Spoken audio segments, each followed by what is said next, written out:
อย่างไรกับชีวิตเนาะฮันอันนี้นี่ค้อนกับหักกันเลยทุกคนมันอันนั้นแล้วนะมันพวกกินไปละหมดพ่อบ่ตายนะทุกคนแต่ว่าช่วงนี้มันก็ได้กินน้ำฝนเลยล่ะทุกคนบรรยากาศยามแรงอยู่ส่วนเนาะทุกคนเนาะอีกประมาณกะว่าฮานี้อีกประมาณเดือนปลายเพื่อยังสิแล้วให้ทำมันสบายดีทุกคนสบายดีตอนแรงเด้อมื้อนี้นี่ก็บ่ได้เฮ็ดคลิปมือเลยทุกคนห้านก็บ่ได้เฮ็ดมื้อนี้โจ๊ะนะทุกคนเนาะมื้อนี้เป็นบุญบ้านเนาะแต่ว่าคลิปตอนแรงนี่อาจจะไปลงมื้ออื่นแล้วอาจจะลงตอนแรงนี่ทุกคนเนาะก็บ่เข้าใจกันเนาะมื้อนี้เนี่ยทุกคนเนาะห้านเฮาก็เป็นประมาณนี้เนาะห้านเฮาที่ยังบ่ทันมั่งเนาะอันนี้นี่คือเครื่องที่เอามาจากสวนอันนี้เป็นไม้ที่มั่งออกจากห้านนี่แล้วก็สังกะสีนี่ก็เป็นสังกะสีที่มาจากห้านนี่ให้กันทุกคนซึ่งเฮาก็สิใส่พัสดุที่มีในห้านนี่แหละที่สิเอามาใส่เฮ็ดห้านใหม่เนาะแต่ว่ามื้อนี้โจ๊ะทุกคนบุญบ้านเนาะตัวก็หาก็ไปมาแต่ว่าแรงมากก็เลยมาถ่ายเก็บบรรยากาศให้ทุกคนมาเบิ่งนำกันเนาะอูลองซ่านกำลังเฮ็ดหน้าบึ้งๆเลยโอ้เมื่อยปะ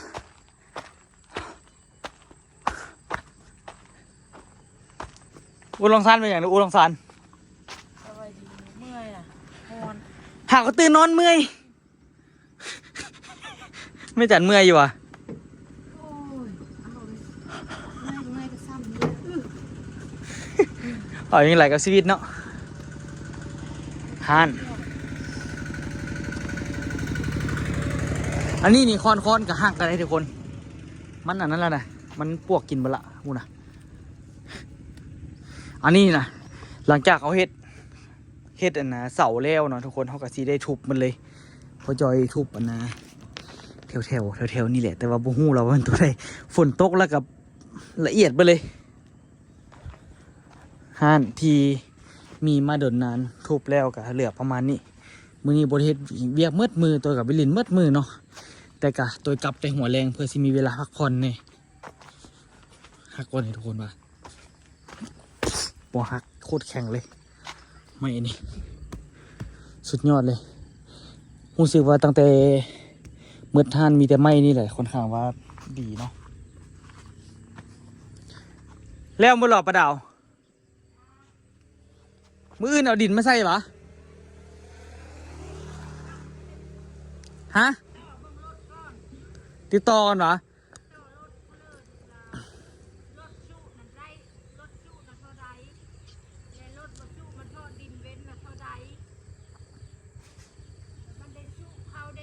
โดยอันน่ะอาการมันเป็นยังไงราคาเท่าไหร่เราบอกเด้อประดาวเด้ออย่าเบิ่งอาการให้กันทางนี้ก็ได้อาการจักสิเป็นอะไร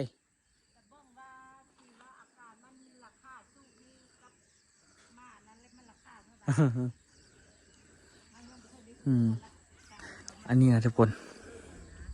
ต้นมะนาวต้นนี้ก็เป็นต้นที่แบบว่าเป็นต้นมะนาวไร่เมล็ดนะทุกคนแต่ว่ามันบ้าดอกบ้าใบพวกนั้นมากมันบ่ค่อยออกมันไหนออกน้อยๆหนึ่งแต่ว่าก็พอได้กินมาหลายเติบเนาะกินมาโดนเติบแล้วตัวก็ให้กินมาหลายเทื่อแล้วต้นนี้มันก็บ่ฮู้ว่าสิง่ายเด้บ่สิลองตัดกิ่งมันออกทำเบิ่นแล้วก็สิขุดขุมอ้อมออกมันไปปลูกบอนใหม่ลองเบิ่งว่ามันสิขึ้นบ่คันขึ้นก็ขึ้นคันบ่ขึ้นแล้วก็แล้วแหละทุกคนเพราะว่ามันถูก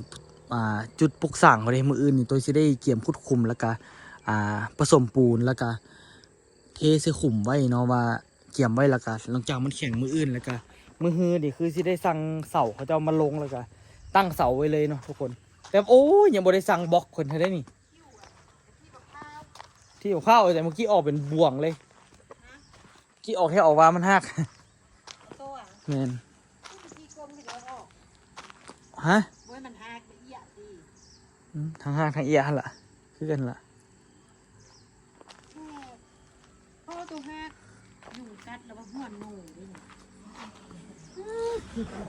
มานั่งนี่คือว่ามีแฮงดินั่งก่อนจ้ะ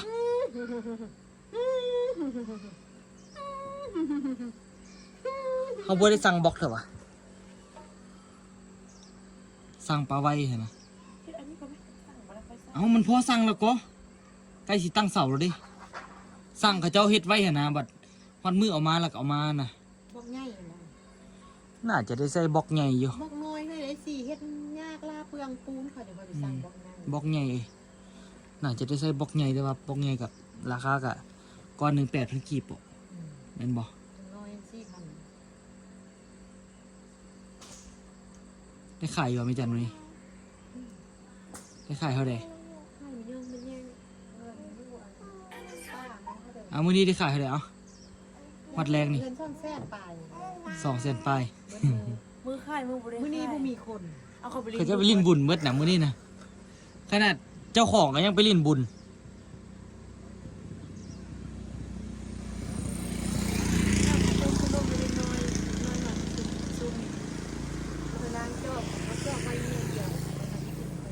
ก็เป็นกะไก่ละ สุ่มกินส้มเนาะ ก็เป็นกะไก่ละ เป็นเกลือมือช่วยนะ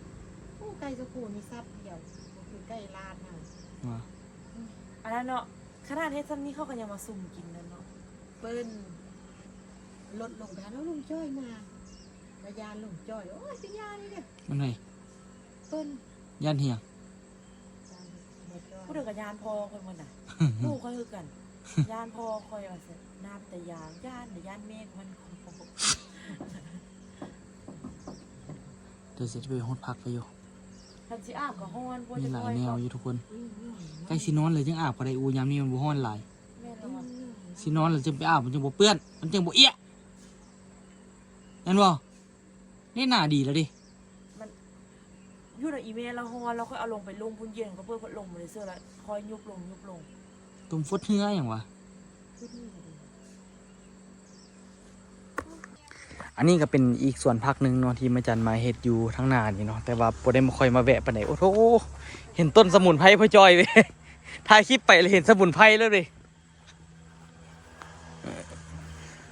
แป๊บๆ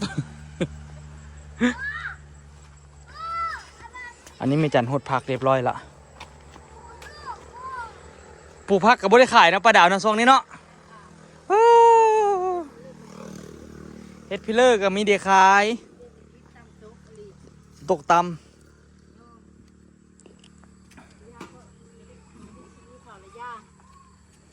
ปลาเท่าสองไอ้น้องเลยขี้ทรายพุ่นน่ะ ย่าเด้อคนหายเด้อ ระวังเด้อไปลินขี้ทรายเพิ่นน่ะ อ้อแม่คนหายก็ ปันบ่บอกเพิ่นน่ะบ่ซั่นปันบ่บอกนะว่านะอันนี้แม่จันหดเรียบร้อยแล้วนะทุกคน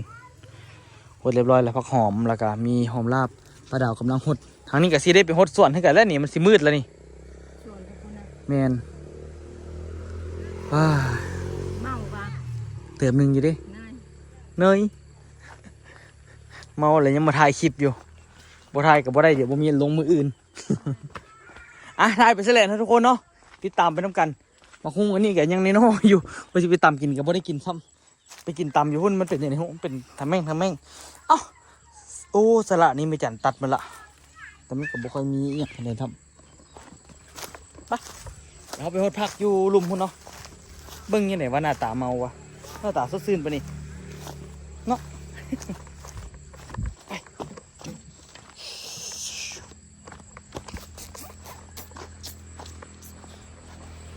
เดี๋ยวไปทั้งลุมไปหดพักท่าเพราะว่ามีพักส่วนหนึ่งอยู่แล้วก็มีอ่างเนาะอ่างที่ตัวยังบ่ทันไปแปลงแต่มื้ออื่นนี่สิได้ขึ้นไปอนามัย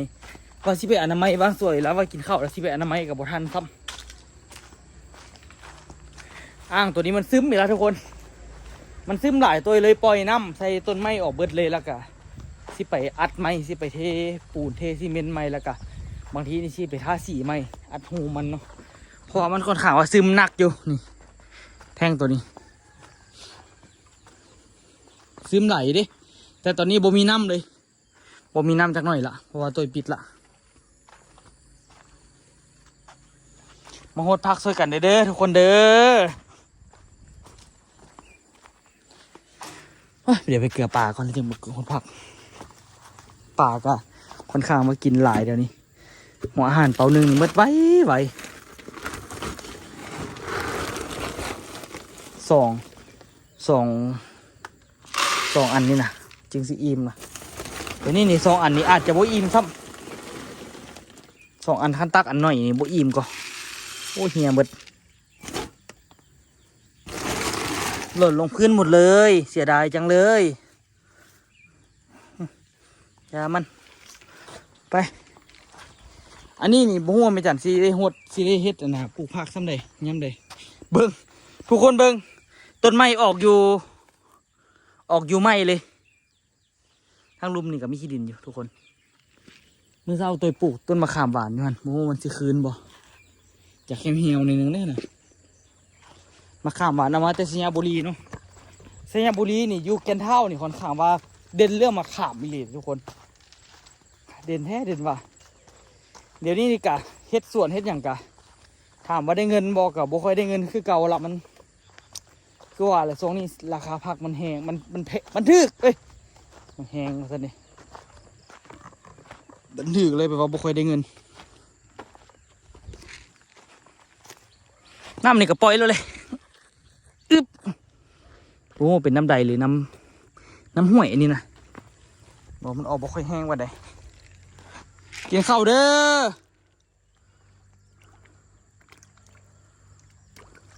กินข้าว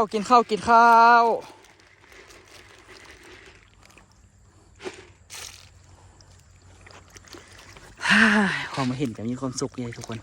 มันป่าตัวโคตรใหญ่ใหญ่ว่ะเพราะมีความสุขกว่าทุกคนแรงมานะ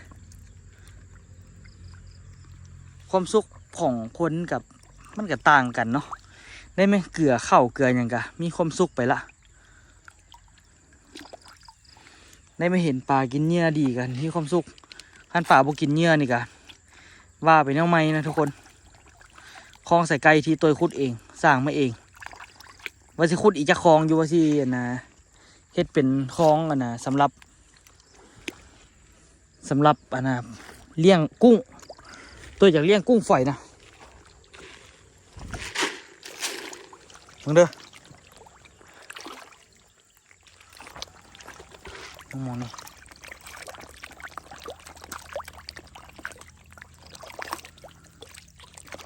ตัวใหญ่คักพ่อทุกคนกินบักคักๆเอาเดี๋ยวมันจะขึ้นต้นอันนี้มึงรถตัวเสือนะอีวุ้โดนละตัวเด็กเก่งๆมันจะขึ้นมากินอยู่ต้นไว้นี่นะกินนี่นะนั่นนี่เนาะ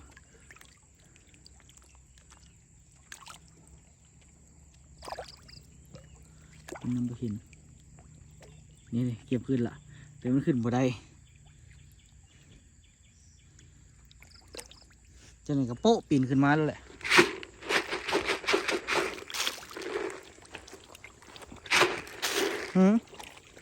นี่ปลาบ่ทางนี้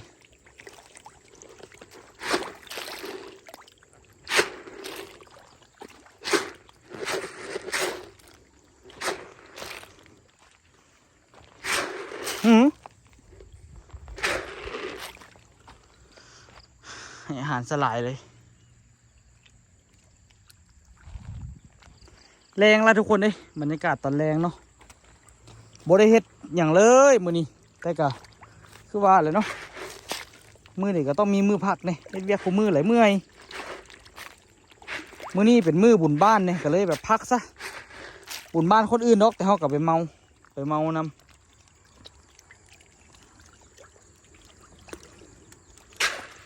เดี๋ยวได้สิเกลือให้อาหารมันไม่เลยเพราะว่ามันสิมีพวกอันน่ะปลาเข่งนะปลาเข่งมันนานขึ้นมากินนะคันเฮาบ่ออกเดี๋ยวมันฮดเพาะบ่ตายนะทุกคนแต่ว่าช่วงนี้มันก็ได้กินน้ำฝนเลยล่ะ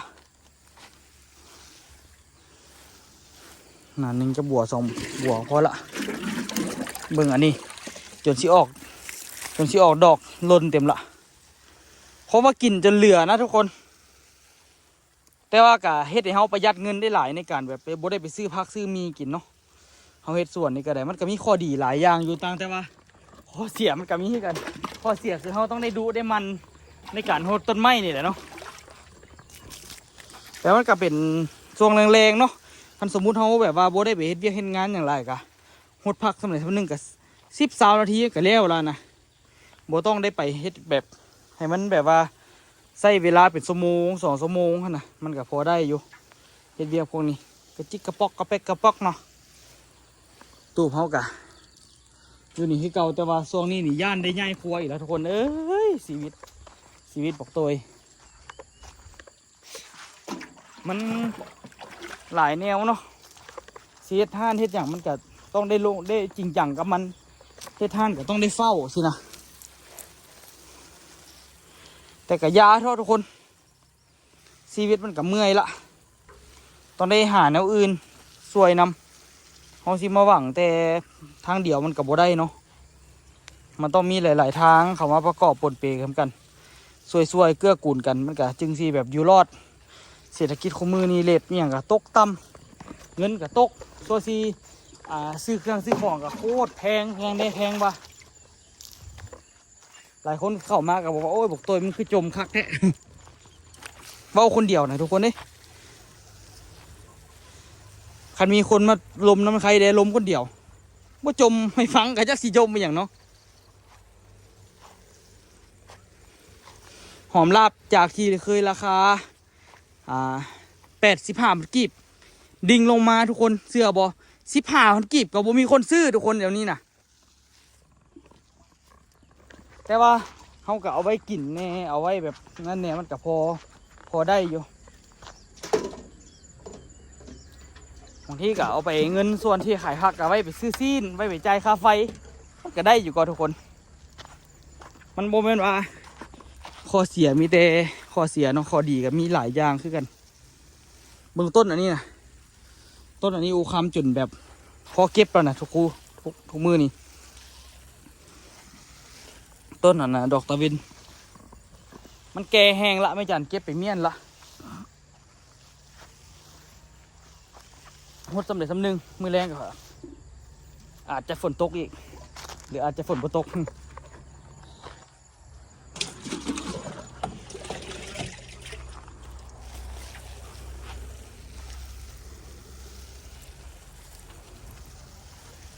มีคนอยู่ในอันนะ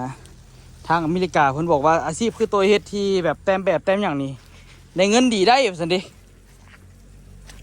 ก็ได้เงินดีอีหลีคันว่าคนเฮ็ดเป็นเฮ็ดแบบว่าไปทางถึกที่แบบว่าถึกป้องถึกลองเนาะตัวแกตะกี้กับเฮ็ดเวียกสถาปัตย์ทุกคนพอเฮ็ดเวียกสถาปัตย์แล้วก็เป็นน้ำสถานการณ์ของการบ่ค่อยดีได้แหละอันนี้ขอจมเลยซะบอกสู่ทุกคนฟังเนาะตะกี้ตัวเฮ็ดเวียกสถาปัตย์นี่อยากเฮ็ดเนาะบอกเลยแต่แรกๆตัวบ่เคยมักเลยเวียกสถาปัตย์แม่สุกขันมักเนาะเฮ็ดเฮียนตามแม่เฮียนไปเฮียนมามันก็เริ่มแบบมักบัดนี้ตัวเป็นคนแบบคันสิว่ากะเป็นคนไฟเฮียนเนาะบ่ปฏิเสธเลยว่าตัวเองเป็นคนขยันยอมแปลว่าขยันอีหลีคันบ่ขยันเฮ็ดบ่ได้ก็จบทางแบบผังเมืองแต่เฮ็ดเวียกสถาปัตย์ได้นี่นะทุกคนมันบ่ได้เป็นเวียกที่แบบว่าอันนั้นเลยมันมีแต่ความค่ายคือซื่อๆตัวก็ไปสรรหาเฮียนเวียกน้ำรุ่นอ้ายเนาะ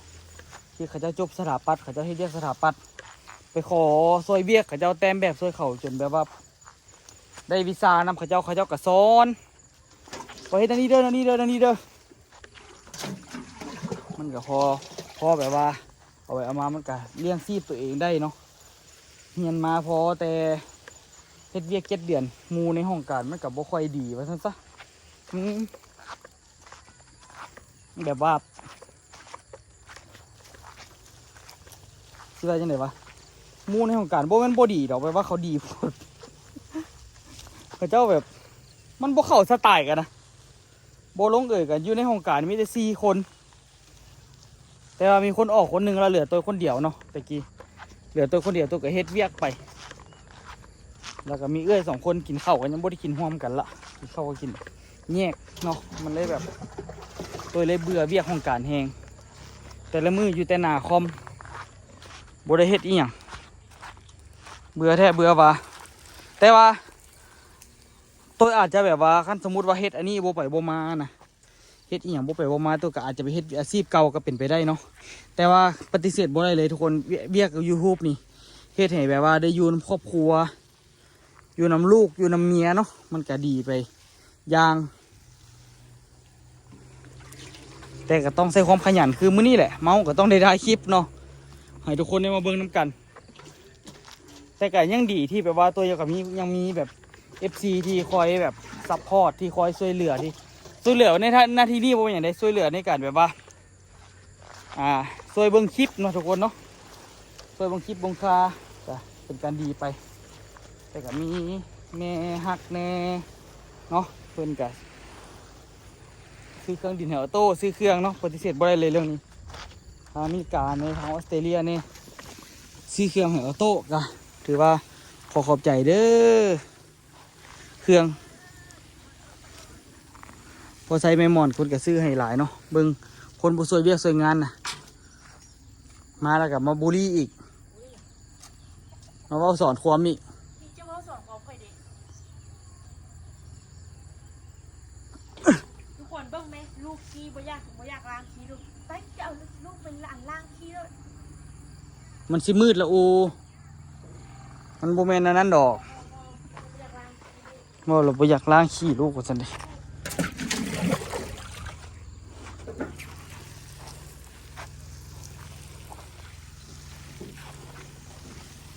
มืดมันต้องแบ่งกับเฮ็ดซ้ำนี่ก็ยังสิบ่แล้วแล้วนี่นานพักก็ยังบ่ค่อยหลายหมดดอกโอ้บ่ให้โพด ทุกคนบรรยากาศยามแรงอยู่ส่วนเนาะทุกคนเนาะอีกประมาณกะว่าฮานี้อีกประมาณเดือนปลายเพื่อยังสิแล้วให้เธอมันแล้วซับเซ็ตทุกอย่าง มื้ออื่นนี่ข่อยก็สิลุกแต่เช้ามาแล้วก็ขุดขุมมื้ออื่นเด้อวางแผนเด้อ มื้ออื่นนี่สิตื่นแต่เช้ามาขุดขุมแล้วก็ให้มันได้เทอันน่ะเทกันเปื้อนมือฮือนี่เขาเจ้าเอารถมายกแล้วก็เอามาวางเสาแต่ว่ามือวางเสาหันวางกับพุดเดียวทั้งดอกที่จริงก็มืออื่นกับเวียกกับบ่ค่อยนักปานใดคันว่าสมมุติเนาะเขาเจ้าเอารถมามือฮือน่ะเอารถมาวางเสาปุ๊บก็ต้องได้เอาผสมปูนจักเป่าหนึงกับมือเรือละแล้วก็เอาไปแบบว่าเทเสาให้มันแข็งแกร่งเนาะเทตีนเสาแล้วก็บ่มีอย่างละมือฮือน่ะท่าให้มันแข็งแล้วก็ต้องได้ท่าดินบล็อกมากอคือเขาARCหั่นเดี๋ยวบ่ซั่นก็เทคานหลังจากเทคานแล้วก็เอามากอขึ้นแล้วก็เอาดินมาถมโอ้สุดที่แล้วโอ้ยเจ็บเผ็ดอยู่ หาเงินด้วยตัวเองมันก็ยากอย่างนี้ละโยม แบบตะกี้อะนะคำสีวานี่สมัยเด็กน้อยสมัยข่อยรู้น้ำหนักแรกๆชีวิตบ่มีอย่างเลยไปโรงเรียนแรงสวยมานอนแล้วมีเวลาไปเข้าฟิตเนสชีวิตโคตรดีแบบว่าบ่ต้องอุกเรื่องต้องอังอย่างกับเงินกับคำ เขาเป็นเด็กน้อยเนาะเขาบ่มีภาระอันเดียวน้องเขาไปตั้งเฮียนเนาะ ช่วงที่เราเป็นเด็กน้อยข่อยก็ว่า ค่อยก็คือการ พอมามีครอบครัวมีอย่างชีวิตหน้ามือเป็นหลังมือเลย ดีเดี๋ยวโอนาตีนเป็นหลังตีนเนาะ นี่ว่าโมนี่ละ เจ้าอยากเว่านั้นเลย โมเลยว่ากูว่าหน้ามือเป็นหลังมือแต่แรกกี่แล้ว อดเอาเขามาได้ซ้ำนี่กับไก่เตอร์ไปแหละแต่กี้เขา2 คนจะก็เบิ่งดู ยอมรับได้ว่า3 ปีที่ผ่านมานี่ชีวิตตัวเองไปได้ไกลอีหลีเนี่ยว่ามีเมียคอยซับพวด ไปได้ไก่โบแม่นความหมายว่าไปเที่ยวไก่ดี ไปเที่ยวไก่เด้ชีวิตกับเก้าไปไก่เด้ย้อนว่าปะนะลักๆอะความขยันของตัวเองแน่แหละสมบูรณ์สั้นมันบ่เป็นประมาณนี้ดอกเอาวันนี้เรื่องเลยวะ หาเงินแต่มันยากดิ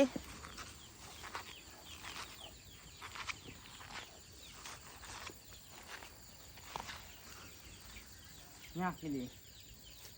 พอมีอย่างมาแล้วก็แบบเริ่มมีภาระ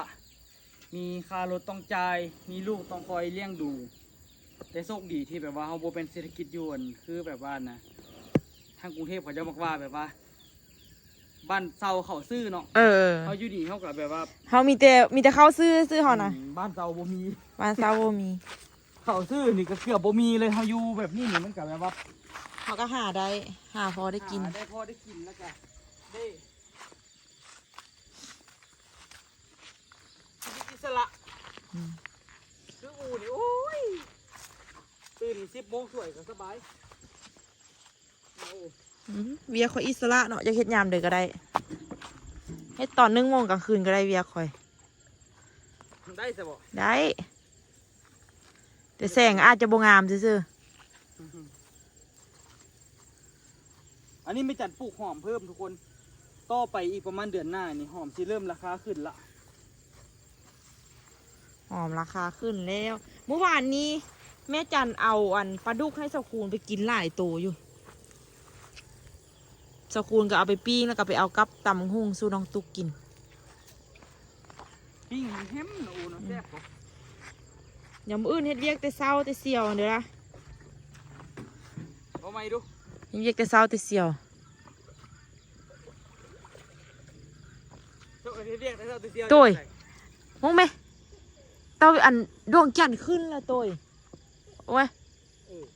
บ่ให้คำซ้ำนี่แหละแต่ละมือแต่ละเว้นน่ะคำไว้ไวตัวโยยกับเฝ้าไปเฝ้ามาชีวิตคู่มือนี่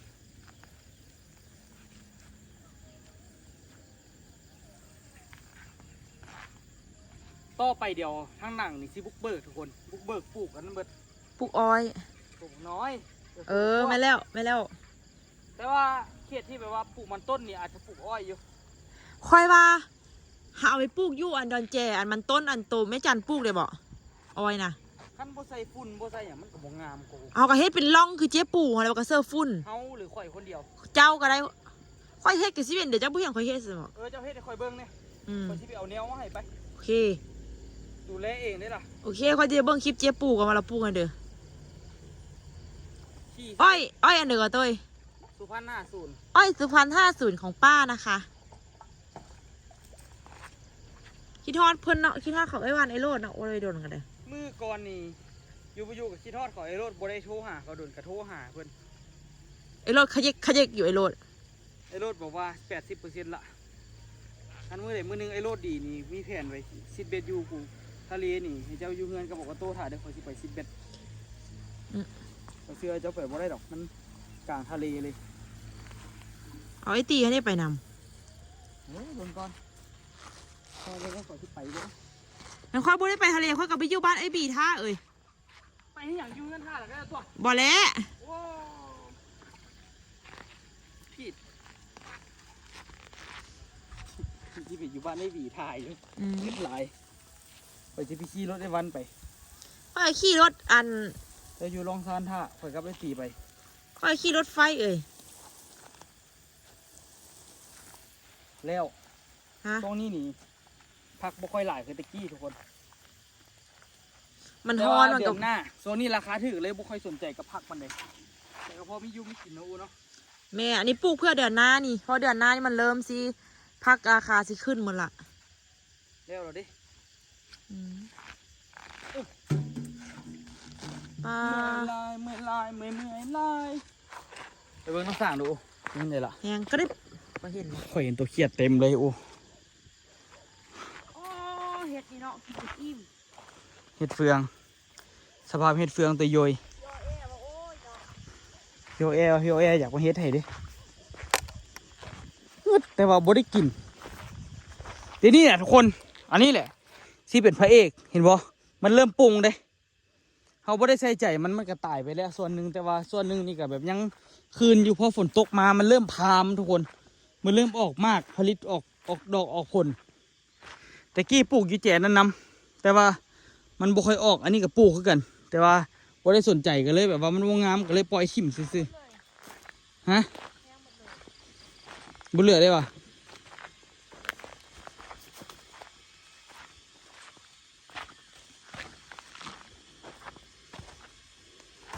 อยากขุดอยู่แต่ว่าเบิ่งอันนี้มีต่ออยู่นี่ตะกี้ปลูกอันนั้นอยู่นี่แต่ว่าเอาออกแล้วบ่ได้ปลูกหยังเปียกเบิดแห้งบ่มีหยังเลยทุกคน แหงกริบ บ่เหลือหยังเลยนะบ่เหลือแทบบ่เหลือว่ะแถวนี้นี่ก็ปลูกทุเรียนอันนี้นี่ก็ตัวใส่ระบบน้ำละตัวบอกกันว่ามันสิใหญ่กับใหญ่บ่ใหญ่กับเรื่องของมันแล้วแต่ แล้วแต่อันนั้นเพราะว่าน้ำก็ใส่ละฝุ่นก็ใส่ละอหย่างก็ไปปกละแต่ว่าบ่ได้ใส่อ่ะนะหางฝนให้มันต้นนี้ตายทุกคนต้นนี้เป็นต้นที่ใหญ่ที่สุดเลยแต่ว่าตายก็ต้นก็บอกหมดเลยเรื่องของมันต้นทุเรียนเมื่อยละทุกคนปลูกแท้ปลูกว่าบ่ขึ้นทุเรียนเนี่ยเอาใจยากกว่าแถวว่าแต่ว่าต้นบักนาวเบิ่งงามกิ๊บเลยแต่ว่าไม่จันว่าสิเริ่มเห็นบ่ไม่จันเฮ็ดคุมนี่ไว้เอาอันน่ะเอาอย่างมาเผาขาเสื้อเนี่ยแล้วก็เฮ็ดขุมปลาไว้เนาะมื้อหน้าไม่จันสิเอาอันน่ะกมหมกบวบมันปลูกยอดหมกบวบนี่อู้ส่วนให้บักนาวกินได้ธรรมดาหอมเลยมื้อหน้าไปลองชิมก่อนนี่บางต้นงามๆกับพัดปออกดอกมากเนี่ยฮะเดี๋ยวจูเจนี่เริ่มงามทุกคนรู้ไหมนี่กับต้นทุเรียนอยู่นี่อีกตายกับยามันมื้อหน้าสิเอาต้นมะฮุงมาปลูกแทนเนาะเพิ่งแถวนี้มะเขือบางอย่างนี่ตัวใส่ระบบน้ำเห็นบ่ใส่ระบบน้ำถิ่มไปไว้มันก็บ่ได้โหดเลยมันก็ได้หลายเติบอยู่แถวนี้ก็พอได้เก็บกินเนาะทุกคนเนาะมันก็หลายเติบอยู่สบายเดี๋ยวมื้อหน้านี่สิได้มาอันนั้นอยู่สิมาแปลงอันน่ะแนวกันบ่ให้ป่ามันหนีช่วงยามฝนอะไรโอ้มืดเลยเด้ทุกคนเบิ่งอันนั้นเอาโอ้มันขึ้นเหลือครึ่งนึงเมฆบังวะอันนี้นี่น้ำจากห่วยทุกคนเนาะตัวกับเปิดใส่สำเร็จสำนึงป่าไว้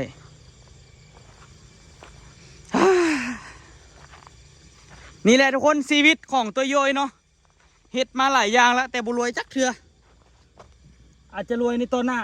ก็เป็นไปได้ฝากทุกคนติดตามด้วยทุกคนเด้อมืดละเนาะสำหรับคลิปนี้ขอตัวลาทุกคนไปก่อนแล้วเจอกันคลิปหน้าทุกคนขอลำลาทุกคนกับบรรยากาศตอนคลายแรงนี่เด้อกับคลองใส่ไก่ตัวโยยขุดเองสร้างเองนักเลงพอแล้วเจอกันคลิปหน้าทุกคนบายบายสบายดีเลยทุกคนด้วยสบายดีตอนแรงสิคำละ